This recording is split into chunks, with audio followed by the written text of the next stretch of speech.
Welcome to the Shamrock Sports Talk Show with your hosts, Igor Mitic from Serbia, Europe, and Andy Vernon from Concord, New Hampshire. We are about pride, tradition, sweat, tears, victory, and determination of Boston sports. Give us a ring at 512-543-4662. Be sure to download the Try 99 TV app on any smart device and subscribe to In the Zone Sports Talk Television. The cost is $4.95. Thank you in advance for your support. Now, let's get into the Shamrock Sports Talk Show.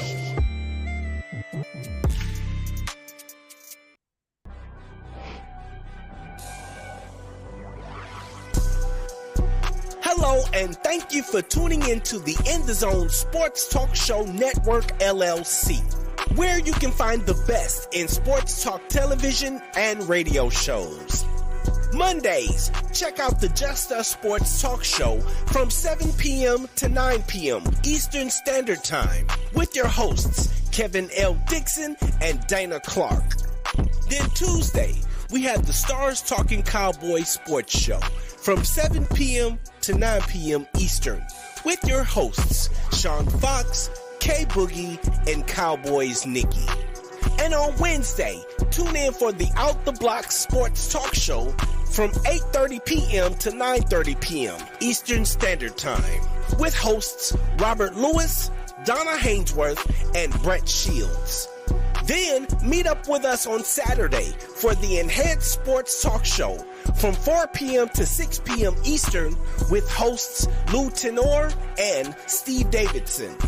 We also have the DMV Sports Talk Show from 6 p.m. to 7 p.m. Eastern with your host Razul McGee.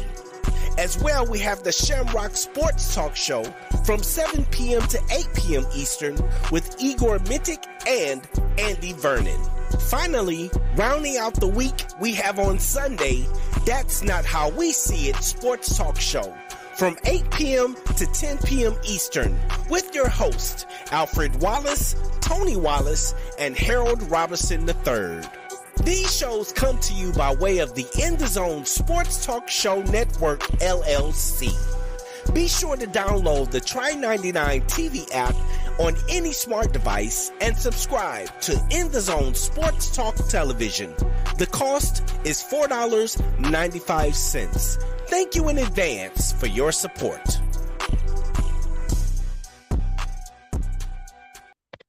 Ladies and gentlemen, welcome to another edition of Shamrock Sports Talk Show. This is episode number 28, as the title is saying.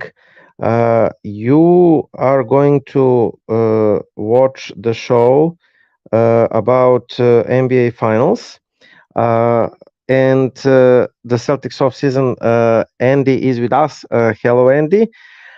Just to say that you can tune into Shamrock Sports Talk Show. We are YouTube channel Kevin Dixon's and the Zone Sports Talk Radio. Also TRI 99 app, Roku TV. Subscribe. 1 month for $99 or year $40. And find us Twitter account not working at the moment. Shamrock Sports Talk Show, but and the Zone Sports Talk Radio Facebook page, my profile, Igor Mitic, and that's it. We are starting.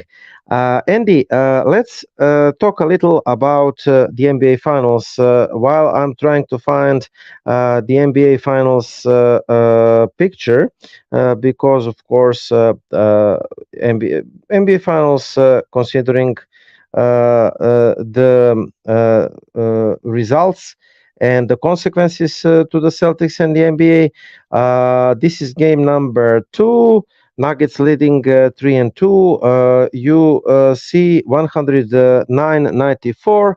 I will read the results. Game number 1, Nuggets 104-93. Game number 2, Heat won 111-108. Game number 3, as you can see on your screens, 109 and 94 for the Nuggets. Nikola Jokic setting some records. You see the first player in league history to record 30 plus points, 20 plus rebounds, and 10 plus assists in 44 minutes of the playoff game. Many records, 50, 500 points, 250 plus rebounds, 200 plus assists also. And they are leading 3-1. This is interesting picture from the Nuggets fans about 3-1. And also, I think that I uploaded one more. Yeah, this is the last one from the last game, the game number, the last game that was played the other night, 108-95 with Aaron Gordon shine 27, 7, 6, and 3. It seems to me, Andy, that this series is over. Your impressions? Yeah, but I also would have said the series was over before it started. So like, I mean, like, here's the thing: is like, I don't Uh-huh. want to take away from what Denver's doing or cut Miami down. But when Uh-huh. you look at the matchup, like when you look at the Nuggets matching up against the Heat, you could see a couple of different ways that the Nuggets can win that series. You can't really see, there's no clear way that the Heat win against the Nuggets. That's not saying they can't win, because obviously they have, but Uh-huh. it's one of those matchups where you look at one team and you say that team might surprise them on one or two nights, but they're going to lose. Uh-huh. And on, I guess the frustrating thing about this is that's what I felt when I looked at the Celtics Heat matchup, is that we should not have really lost that series. Like, we were in a similar position Uh-huh. to the Nuggets, where, Uh-huh. like, there shouldn't have been ways for the Heat to win. Like, there wasn't a clear cut way at the start of that series for the Miami Heat to beat the Boston Celtics. But the Celtics really kind of beat themselves in games 1 and 2. And that just kind of gave away the series. The thing is with the Nuggets, they're not beating themselves. Jokic and Murray have been, absolutely phenomenal. They look like, I'm not going to go as far as Paul Pierce and call Jamal Murray the best point guard in the NBA, but I will say that the Jamal Murray Nikola Jokic pairing looks like the best pick and roll duo in the NBA right now.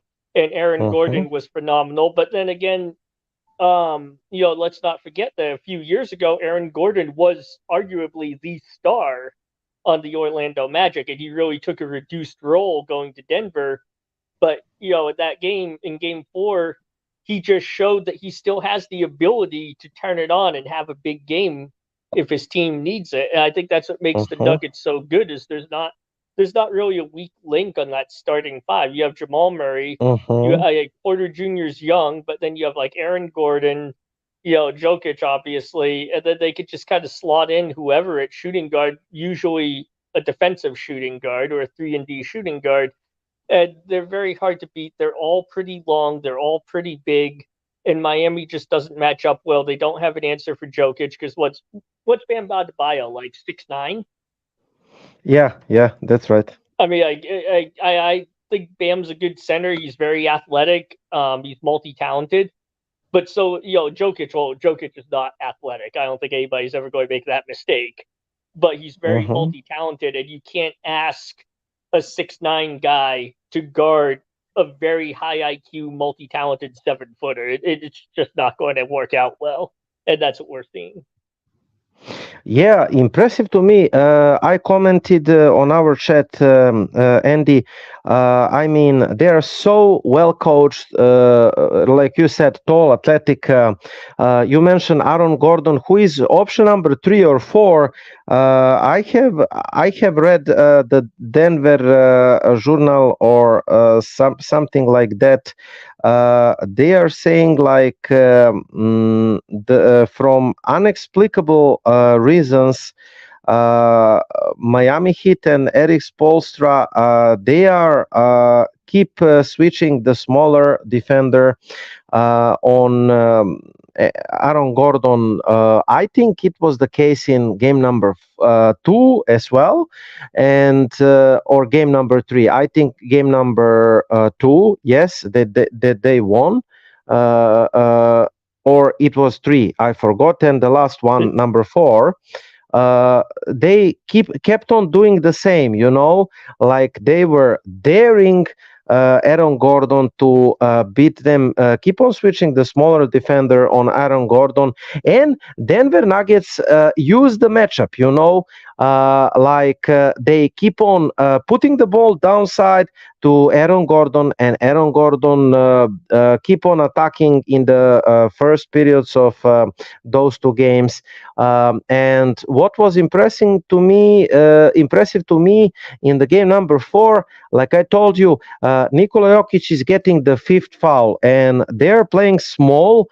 They do not use DeAndre Jordan as backup center to Nikola Jokic, so they went uber small lineup with Aaron Gordon on 5, and our well familiar face that was traded for Kendrick Perkins 2011, Jeff Green on position number 4, and that lineup with Porter Jr. at 3, Contavious Caldwell-Pope, and obviously Aaron Gordon at 5, with Jeff Green at 4, and who was at the point guard, Jamal Murray.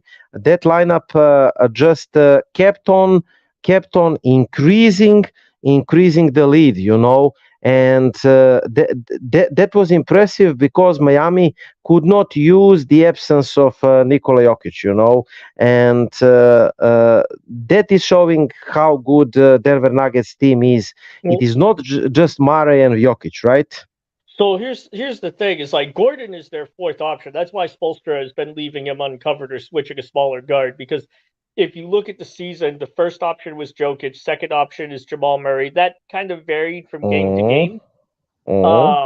Michael Porter Jr. is their 3rd option. He's also the better shooter from beyond by a very significant amount.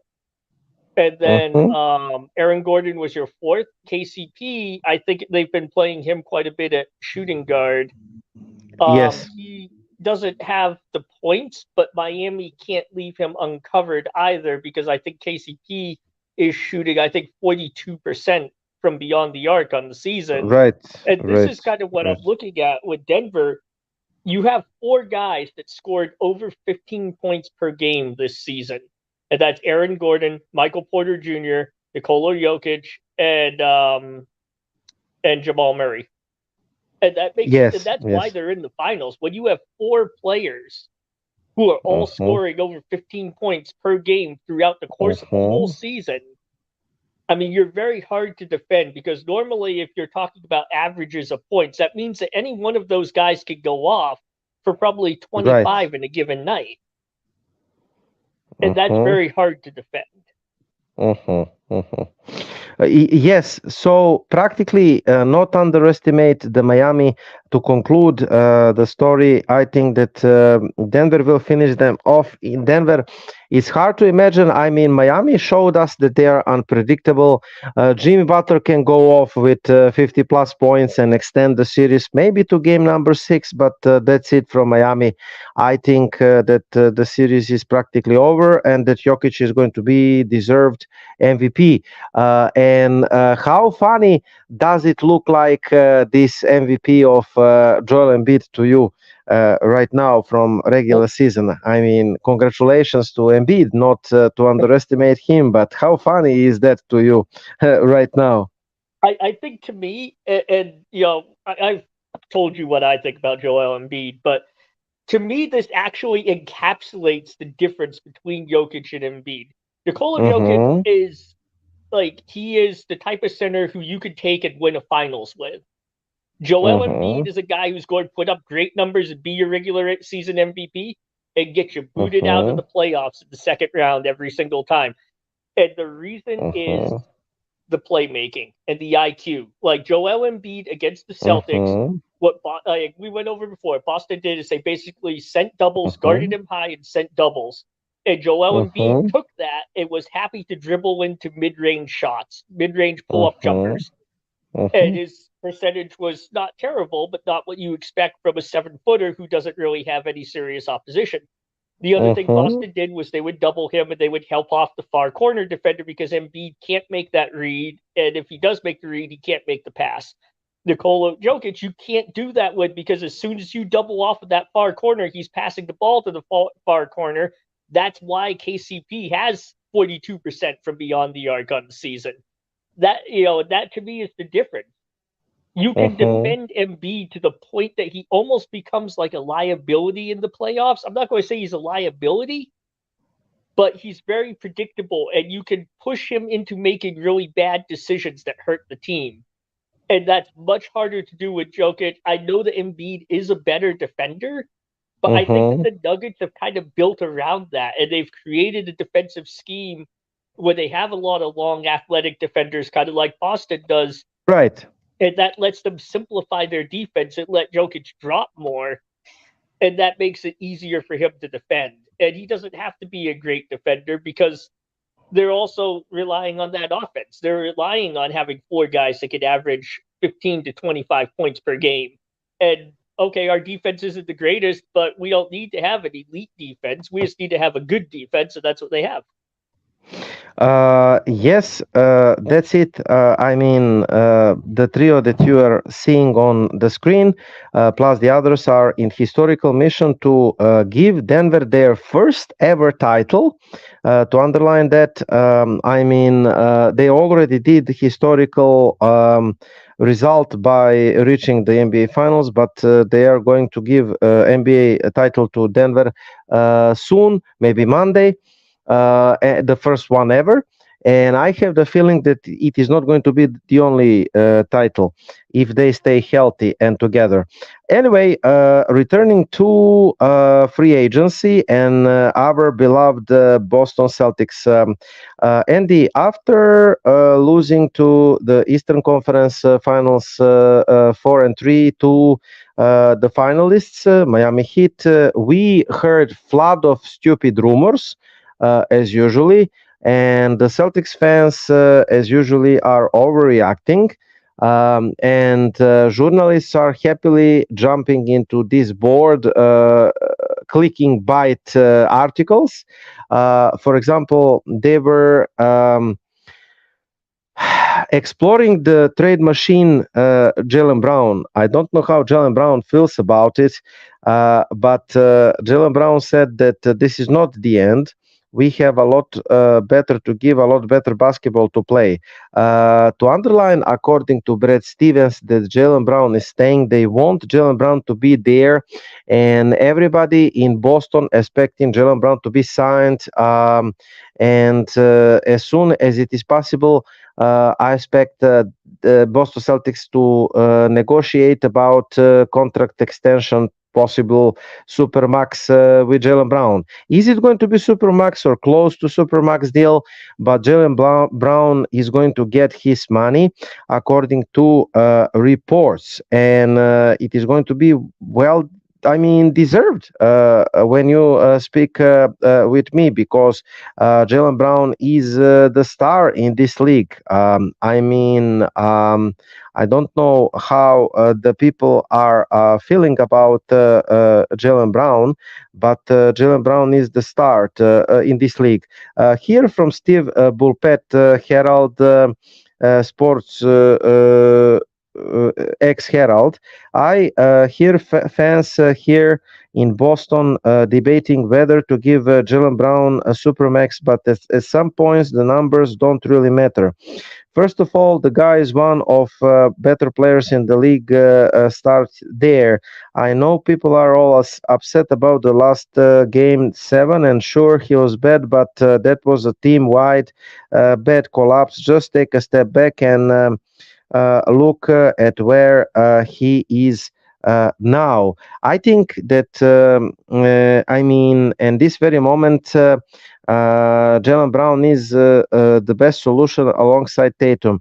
I mean, I cannot imagine what the trade should be for Jaylen Brown to make Boston Celtics good enough. First of all, the teams are not going to give you player that is better than Jaylen Brown for Jaylen Brown. They are not stupid. And second of all, Jaylen Brown can be better with years. He's only 25 or 26. So, the best years are ahead of him, right? Yeah, so I think like the thing a lot of people miss about Jaylen Brown is when you get right down to it, he's a guy who probably would be a number one option if he wasn't on the same team as Jason Tatum. There's other players in the NBA who I think are better scorers, but for a young guy, like if a team without Jason, like let me put it this way: if we hadn't drafted Jason Tatum, let's say we decided we were going to go with Lonzo Ball instead, right? I Yeah, don't think yeah, there's any yeah. question that Jaylen Brown would be the number one option on the Boston Celtics right now. Mm-hmm. And like last year was kind of a weird year. His 3-point percentage took a major hit, but his effective field goal percentage actually went up from last year. And his points per game went up. He averaged, I think, almost a full rebound more this year than he did last year. And like every single year we've seen Jaylen Brown, it's like he adds something or improves things in his game. And that's Mm-hmm. why, that's a big reason is that you don't want to get rid of a guy like him because the Jaylen Brown that you see this year was really good. And history tells us that he's going to add something to his game to get better before next year. Mm-hmm. And that's why I think we should keep him. I mean, it probably will cost us a super max, but I believe this NBA executive, this GM, is correct. At some point in time, if you have a guy who within his age bracket, right, if we consider the Brown Tatum age bracket, we're talking probably one of the top 10, certainly top 10, if not top 5 players in that age bracket in the game, right? And so, yeah, you're Mm-hmm. going to pay him a super max because what are you going to get that's better? And I think that's what a lot of Yeah, Celtics fans are missing is, like, yeah, I would love to trade Jaylen Brown for Luka Doncic and, maybe a sharpshooter from somewhere. And, that would be great. But that's not going to happen because the other team has yeah. to agree to the trade. I want Jaylen Brown traded for Nikola Jokic or Jamal Murray, but I don't think the Denver Nuggets are going to do this. Without kidding, I heard all kind of stupid reports. For example, let's trade Jaylen Brown. Let's trade Jaylen Brown for what is his name? Anferni Simmons and pick number 3. It seems like the Celtics fans, some of them are dying to get back to the rebuilding process. It's just like they enjoyed the last 10 years of rebuilding, so they want to get back down to the rebuilding process. This is just ridiculous, you know? You know why that is, Igor? You know why that is? It's because there's no expectations. And we talk about that with basketball teams, but let's talk Mm-hmm, about the fans, right? There's mm-hmm, no expectation from the fan. You can sit back and have a fun season because you don't expect them to go anywhere. So you can just cheer and be happy because there's no chance for mm-hmm. disappointment when you're rebuilding, right? And I Yeah, think yeah, that's what it right. is with a lot of fans. Like, yeah, nobody was disappointed with the IT era Celtics because nobody expected them to do anything. Mm-hmm. So now, though, that there's expectations because now we have stars like Jason Tatum, like Yeah, Jaylen Brown. yeah, yeah. We have the expectation that we are going to go to the finals and win a finals. So now there's actually disappointment. I think that's why we see these fans who are so eager to try to go back to the rebuild. You know what I mean? Yes, yes, of course. Totally agree. Totally agree. Like they are sick of disappointment, so that they don't want to have the contender. It seems like we have two news considering the Celtics and couple of rumors or players that are attractive, just to see did I upload the right picture here. So yes, the picture is Grant Williams today underwent successful surgery to repair tear of the radial collateral ligament of the third metacarpophalangeal Phalanges. phalangeal joint on his left hand. He is expecting to make a full return to basketball activities in 6 to 8 weeks. In other words, he is expected to be back for the training camp. Also, we hear the rumors that the most likely he is going to sign the 4 years, 52 millions deal. Do you want to comment about this? Grant Williams is one of your favorites on the roster. I think it's a good deal. I mean, 4 years at 52 million, it's probably going to be backloaded, would be my guess. That seems to be how Boston likes to structure its contracts. Mhm. But I think locking a guy up who has Grant Williams' versatility, locking him up for 4 years at a relatively affordable cost is good. And maybe now that they're paying him more Mhm. money, Joe Mazzulla will actually have to play him, which would be even better. Yeah, yeah. You cannot imagine. I mean, he's sitting like 52 million guy. Yes, totally agree with you.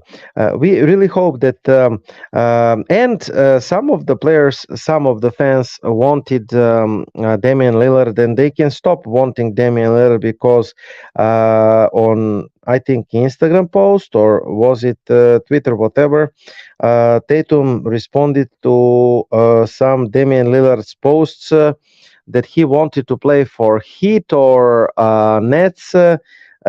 He said, okay, stop it. Them, we get it. You don't want to come to Boston. First of all, I don't know why anybody would want an aging star that is good player but weak defender and didn't win anything in his career. He was good, solid teammate. Okay, I get it, but I cannot imagine how Damian freaking Lillard is going to put Boston Celtics over the top. Now if you tell me Damian Lillard with Jalen Brown and Jason Tatum, I can think about it. I still think it's not good enough, but Damian Lillard for Jalen Brown, absolutely no. And I really want to thank Damian Lillard for saying that he would reject the trade to Boston because we don't want you in Boston, buddy. Right? At least not me. What about you? Um, so a few things. Like, first of all, I love Damian Lillard. I love his loyalty to Portland, the loyalty he's had all those years there. Yeah, yeah. And Portland fans should really appreciate that because it's very rare in the NBA. He's a great player. I don't think he's the best fit on the Celtics. Even if we kept Jalen Brown, I feel like Boston needs a point guard who's a little bit more passing oriented, a little bit more playmaking oriented Yeah. than Damian Lillard. Damian Lillard has spent most of his career on a team where he basically can do what he wants, shoot when he wants to shoot, however much he wants to shoot, Mhm. run whatever plays he wants, and that's not going to work in Boston. And it's hard for a player who's been doing that for his whole career, a long career, and who's had a lot of success doing that. It's hard for him to drop those habits. And I think Boston needs somebody who is A, more of a playmaker, B, willing to accept that playmaking role more, and C, is very hungry to go and win a championship. Yeah, and younger at the first place. Also, we have one news that is positive for me. Sam Cassell, a former Celtics champion 2008, will join the Celtics coaching staff as one assistant. That is what we were talking, you and I, in the last episode, Andy, and it seems like. The Celtics management actually listened to us, adding more players with championship pedigree I would say, like Sam Cassell. And Sam Cassell is very smart guy, and also he was the glue guy back then in 2009. I think he was keeping the motivate speech to the players when we were down to the Lakers in the finals 2008, 20 plus points or something, and then we returned from that.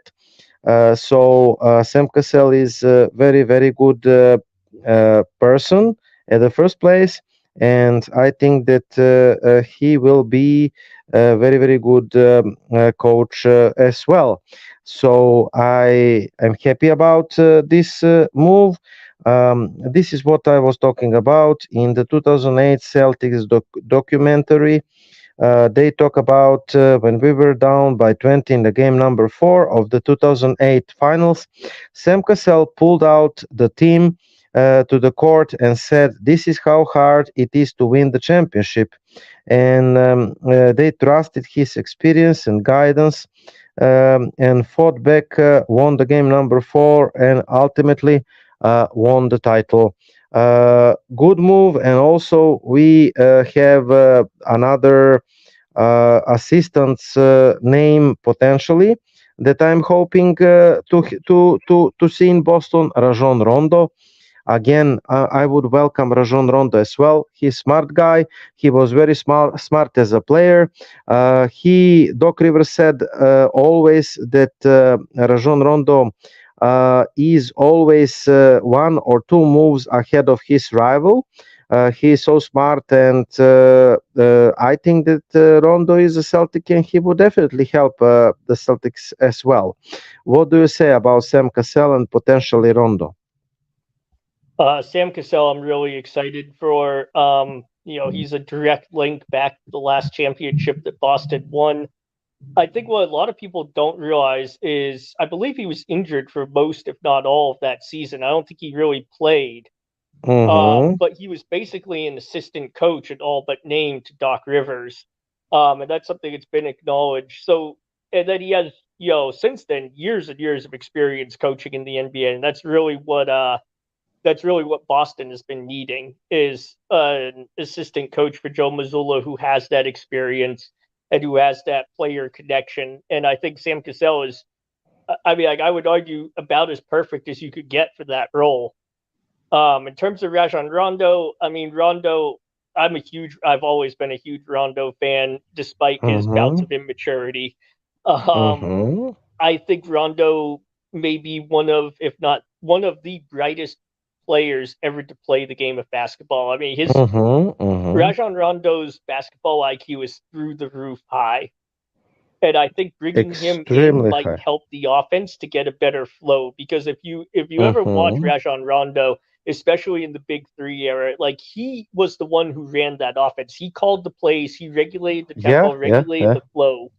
Arguably, I would say one of the best pure point guards in NBA history.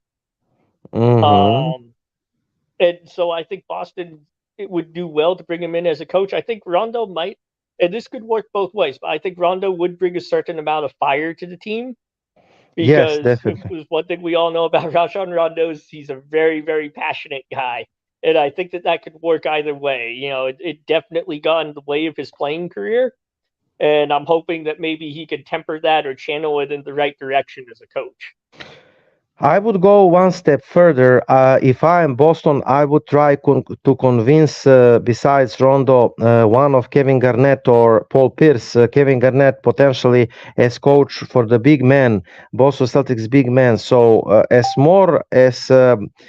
Boston champions, as much Boston's ex-champions in the team, the better we are. Gary Washburn of the Boston Globe reported that Ben Sullivan, Aaron Miles, and Mike Muser are expected to join Ime Udoka in Houston. We talked about that the last show.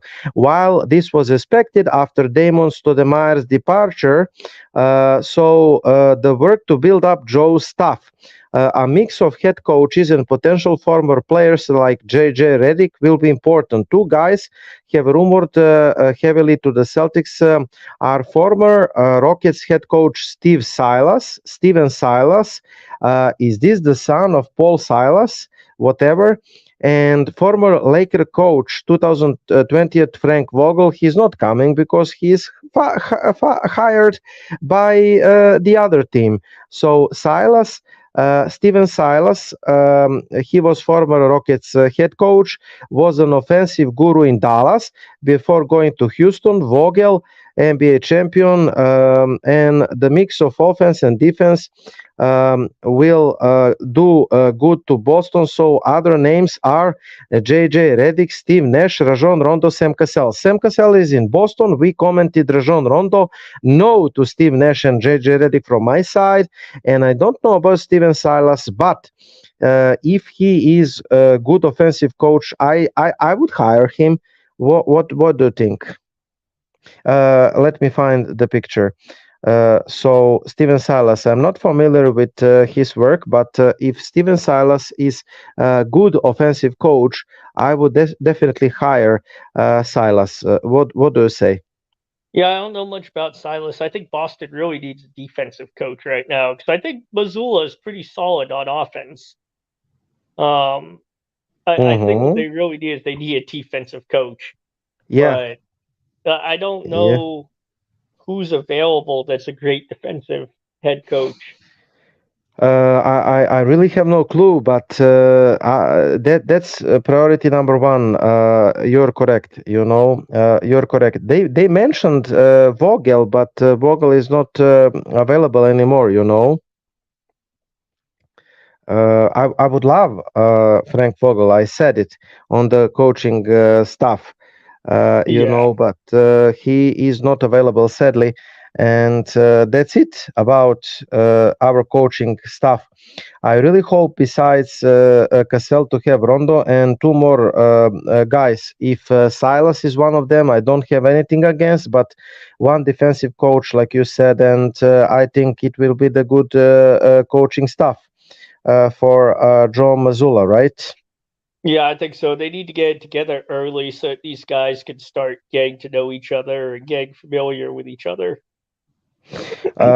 So this is Sam Cassell, and this is sources. Brad Stevens interesting adding Rajon Rondo in Joe Mazzulla stuff. Do it, please. I'm really sorry that the guy besides Rajon Rondo left Boston. He's one of my favorite guys from that period. Williams, if I'm correct. So he left Boston's coaching staff to coach some college, if I'm correct, but good luck to him as well. Now, you mentioned that Boston Celtics need more assistant type of playmaker. Well, according to Keith Smith, the Celtics fans actually can run at Chris Paul now that he's waived, and Boston is one of the names mentioned with Chris Paul's name after he's waived from Phoenix. I don't know why he's waived from Phoenix, but and I don't know what would be the cost of CP3. But if you bring CP3,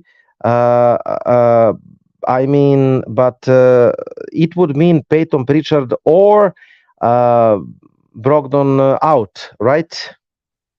I'm not sure about that. It depends on what CP3 would be willing to take. One thing I will tell you, Igor, is that CP3 and Rajon Rondo are exclusive of each other. Like, if you take CP3, you are not bringing Rajon Rondo onto the coaching staff. I mean, that's 100% fact. Like, they will not coexist well together. We've seen that before. There is a lot of enmity there. So that's one thing to keep in mind. And that may be if Brad Stevens wants to bring in Rajon Rondo as a coach, that may be a reason that Boston doesn't pursue CP3 at all.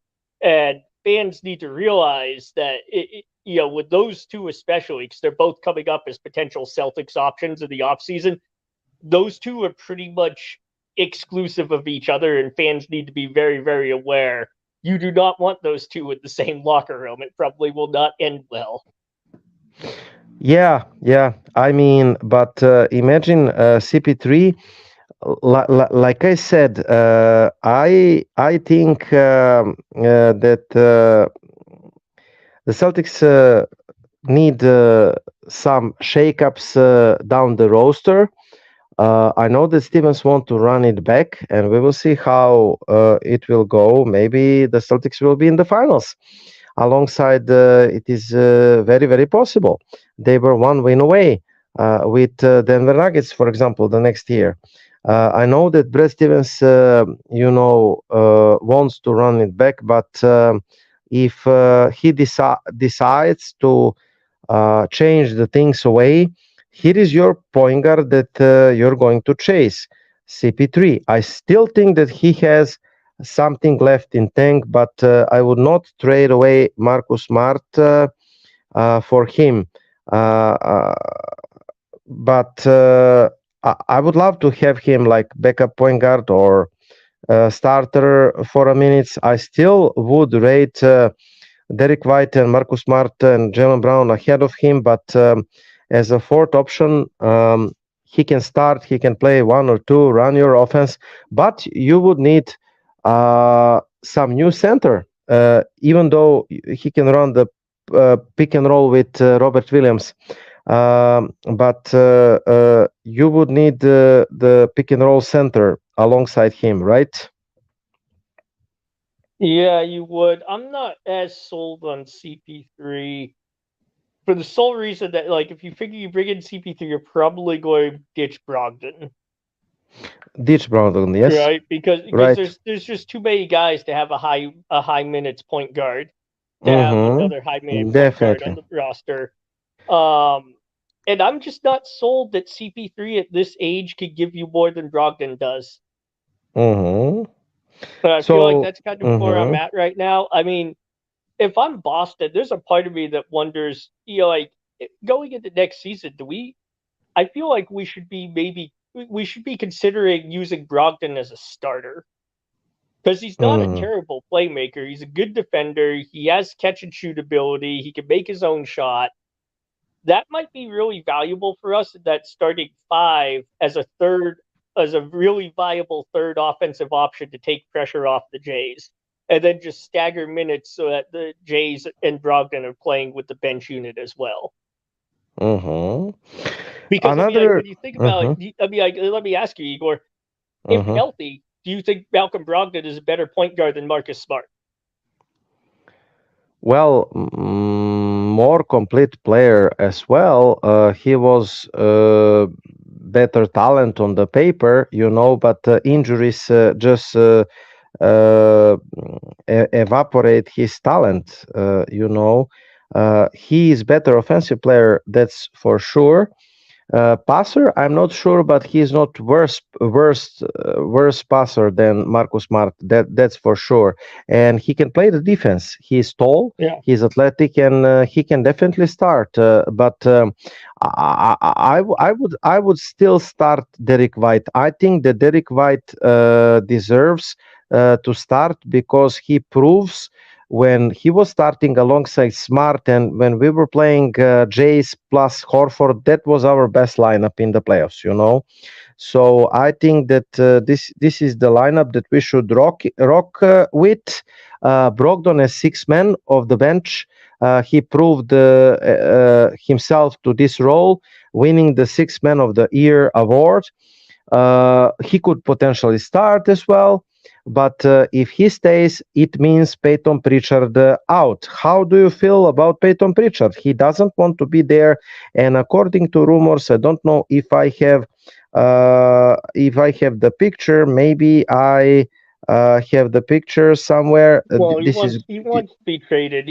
That's not new news. He's been saying that all season. But the news is that there are plenty of teams here that want him as backup point guard, including one contender. That's according to unnamed sources. So Pritchard could be in the way out. One of Brogdon and Pritchard. I would keep Brogdon, obviously, as your guy. And another thing that is kind of new, this guy. He used to be the trade target for the Celtics in the past. He is not that anymore. Some executives around the leagues believe that Timberwolves will trade Karl Anthony Towns in the few weeks. Listen, why wouldn't we package our beloved Robert Williams III alongside a couple of pieces, whatever they want, not outside of, let's say, top 3 or 4 players, add some picks if we have them. And why didn't we add Karl Anthony Towns as our center? I know he's massive. He has massive contract. That would be the problem. But if we can work it out, why wouldn't we add Karl Anthony Towns? Are you for it or against it? Would you rather keep Robert Williams III and his contract, 52 million, if I'm correct? I mean, 1 year minus. Yeah, so Karl Anthony Towns, and I will caveat this by saying that I have never been a Cat fan. And the reason is he does score well. He's a good 3-point shooter for a center. I think he's like a career 37 or 38% from beyond, which is really good for a big man. My problem is Boston you can find a lot of good 3-point shooters out there. He's not a good defender. He's not a good rebounder. And I feel like at the center position, like Boston has done its best with Al Horford, who is not just a spacer, but also a very good defender. I think we can get by with bad rebounding at the center position because Tatum has become a very good rebounder for a small forward, power forward. He's become quite good at that. I think we can get by with team rebounding. What I don't think we could get by with is having somebody who's a bad rebounder and a bad defender. And so, like, let me put it this way: like, if you look at Karl Anthony Towns, I think he's a 7-footer, right? He's a true 7-footer. And imagine. Yeah, imagine we are talking about the offense, how we are offensive first team right now with Joe Mazzulla.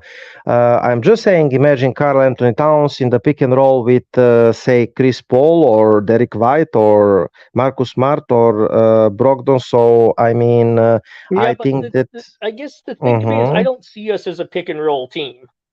I see us as more of like a Golden State Warriors high ball screen. High ball screen to the 3 pass team. That's how I see Boston more so. Yeah, I guess that's my issue is I don't think Cat fits very well with that strategy. I'm going to try to find the numbers that you mentioned. So he was averaged 23 points, 11.2 rebounds, and 3.2 assists in 511 regular season games. You ask, he's 7-footer, 248 libras, 27 years old. So a true shooting percent the last year, 18 points, 10 rebounds, 2 assists per game, true shooting percent 55%. Now I'm going to search for what we are searching for. We're searching for 3-point percent. In the playoffs, he's shooting like 33%, but I think that he has career better numbers. I cannot find. He might be at like 39% for his career. Yeah. He's a definitely very good 3-point shooter. So let me ask you this, Igor. Okay. Say. Would you argue that Karl Anthony Towns is kind of like the budget version of Joker? 39.5. So let me just, I will answer the question. Just imagine Karl Anthony Towns in your preferred combination that Robert Williams could. Okay, we don't have defense of Robert Williams, but Robert Williams will never be healthy. I know that Anthony Towns has also issues with health, but I think that he has played more games than Robert Williams, right? So you would not have you yeah, so you would not have the defense of Robert Williams, but like I said, pick and roll offense, and also you can play 5-out offense with him shooting. We talk about how we prefer to shoot 40 more threes, or something in the game. Well, this guy can score you threes, right? Yeah, but I guess my question is, first of all, what do we have to give up to get him? Because I think it would be fairly substantial. Definitely. I said everybody except top 3 or 4 players. I would not give up Jaylen Brown. I would not give up Marcus Smart. I would not give up Marcus Smart, maybe, but potentially no. Derek White, no. Jaylen Brown, no. Jason Tatum, no. Everybody else can be packaged, and I reminded you and the Celtics fans that Gallinari is potentially back the next season. What does it mean for the Celtics? I have no idea how will he fit with the Celtics. But if he is healthy, if he can play, you definitely have stronger wings positions, and with Grant Williams potentially signed and playing, we have position number 4 fixed. Al Horford as natural 4 who can play 5, right? So the only position where we should find another player is center, right? Yeah, I mean, I guess depending on what you give up for Cat, he could work. I think the issue that Boston's going to run into is defense. Defense. Defense. We would have to do what the Nuggets have done and drop the switch heavy scheme, because you can't let Cat get caught defending the perimeter. So we'd have to treat him kind of like the Nuggets treat the Joker. Jokic, right. Now, I guess that means he's a good shooter. The difference is that I guess the reason I see him as a budget version of Joker is because Joker is also a floor spacer. Yes, and he's also a bad defender, but he doubles Cat on rebounds and assists. He's also a good passer. Better assistant, yes, he is. Yeah, and I guess that's the thing to me is Cat to me, and this once again, I've never been a Cat fan, but to me neither. He's a very one-dimensional center. But just saying, out of the names potentially available, he is available. I mean, there are plenty names that we can find for a smaller kind of money. If you want, defensive kind of center, then you go to New York potentially, and you are asking Mr. Tom Thibodeau to give you Mitchell Robinson for some price. You potentially trade your center for Mitchell Robinson. You have options. It doesn't have to be Turner, and that's another guy I've never been a huge fan of, is Miles Turner. But I would argue that Miles Turner is a better fit than Cat. For what yes, he is. Yes, he is. Yes, he is. I mean, he is like Robert Williams, who is healthy and who is better scorer. I think that he can even shoot better than Robert Williams. I mean, the listeners will say that we are Robert Williams haters. We are not. But listen, Robert Williams is 52 million guy who can play only 60 to 66 games per season, according to Danny Ainge, not according to me, and who is missing back-to-back games because of load management, just like he is veteran and he is not veteran, and who is missing playoff games because of constant injuries, because he is constantly injured. And we got Robert Williams at the first place because he was red flagged. That means that he's damaged good. We knew You we know? knew going into Robert Williams that he had a lot of physical issues involved.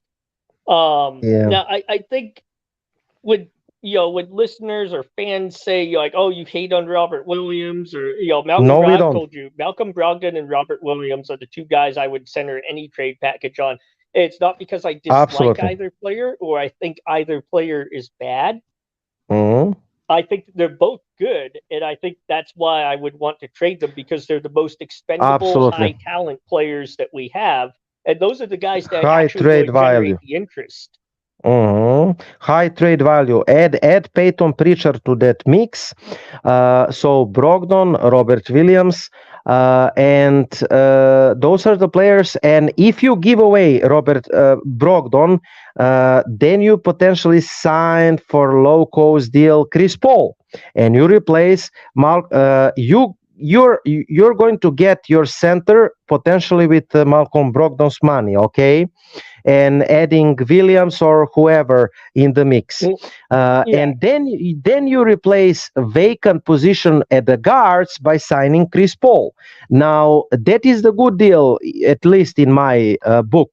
And those are good. Those are good moves. Those are the type of moves you make when you're tweaking a team for a championship.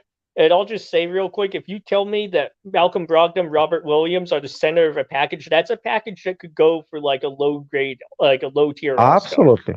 Absolutely. I mean, bottom line, like you said, we have the stars of the team. Listen. I would love the third star at my team, but what we need are good role players around them. Good role players around them.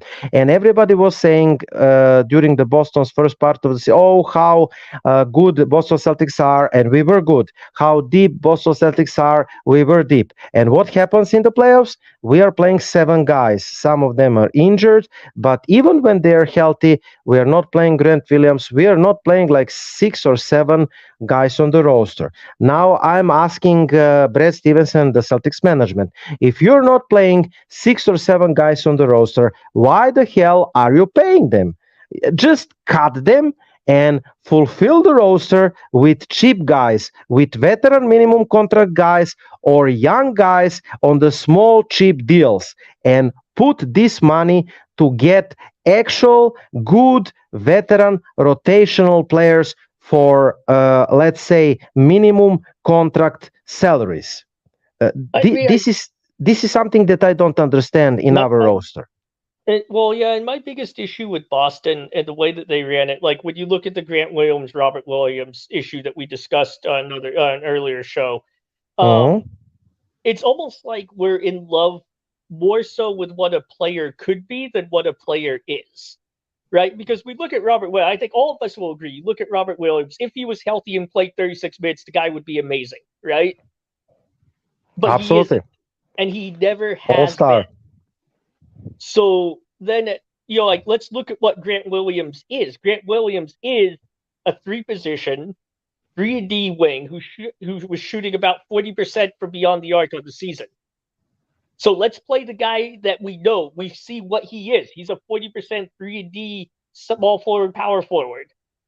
Let's play that guy instead of the center that we think if he played 36 minutes would be better, but he never plays 36 minutes because he can't. And that's what I'm saying. Like I feel like we're too in love with what people could be as opposed to what they are. Absolutely. If I have to choose which one to keep, I'm keeping Grant. Why? Because he's more versatile than Robert. He can play multiple positions. He can shoot threes, better fit in the offensive system, and he has proven himself to be part of top 6 players rotation of the team that was in the NBA Finals for the Christ's sake 2022. Yeah. I mean, you could argue very Grant Williams. For us. He won playoff games for us. So if you add Gallinari, then we have position number 4 set and even 3. So you add Yeah, we do need a five. We mentioned Mitchell Robinson. We give you some names. Will Barton is potentially veteran option, according to sources, for position number 3. Why not? I mean, for cheap prices, get the veteran who can actually play for you in the playoff game, just like Jeff Green, who scored the clutch 3 for Denver Nuggets the other night, who came in from the bench and played number 4 for Denver Nuggets. Those type of guys. Do not sign Mike Muscala, who you discover about whom you discover that he cannot actually play after 2 weeks. Those are the moves that we do not need. So I think that it was good discussion, and we will definitely continue with the news. It will be definitely good summer after NBA finals, who will be over, I think, Monday. We have the draft, then we have the summer league, then we have the summer mercato, which is always fun, right? So we will potentially keep an eye on, right? Yeah, we will. And it should be, I think next up we discuss this. We might have a show coming up where we look at what me and Igor would do if we were sitting in Brad Stevens' chair. So I'm sure we'll have some interesting thoughts. Bring back Kyrie. Bring back Kyrie. Yes, of course no. Some fans will take you seriously, but no. Kyrie wants to play with LeBron James. Good luck with that. I'm rooting for that. This will be the circus in Dallas. So whatever. Yeah, or I feel bad for Luka. I feel bad for, and Luka would want out. So this could be the good thing for us, If LeBron joins Dallas, Luka would want out potentially. So it's Kyrie a good move. Stays in Dallas, let's face it, everybody says Dallas trading Luka is a pipe dream. It's not, because look at Kyrie. Everywhere he's gone, he makes every other star he plays with want to leave. So we just have to hope Dallas holds Kyrie long enough to force Luka out. Look out, and then we grab him. Great stuff, Andy. Guys, that was all. That was show number 28. Find us at our social networks. Good night, and go Nuggets. Finish off the Heat. It is kind of the Celtics' revenge to them when the Nuggets beat them, right? Yep, although I just want to see Denver get their first title. I think that would be awesome. It'd be great for Joker. Deserved. Well deserved. Okay, the end of the show. See you next Saturday. Good stuff, Andy, and go Nuggets, like we said. All right. Welcome to the Shamrock Sports Talk Show with your hosts, Igor Mitic from Serbia, Europe, and Andy Vernon from Concord, New Hampshire.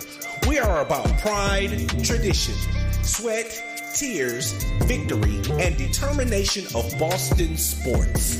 Give us a ring at 512-543-4662. Be sure to download the Try 99 TV app on any smart device and subscribe to In the Zone Sports Talk Television. The cost is $4.95. Thank you in advance for your support. Now, let's get into the Shamrock Sports Talk Show.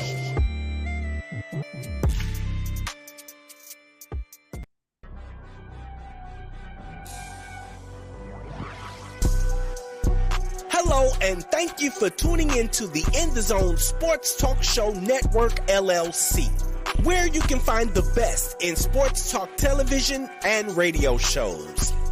Mondays, check out the Just Us Sports Talk Show from 7 p.m. to 9 p.m. Eastern Standard Time with your hosts, Kevin L. Dixon and Dana Clark.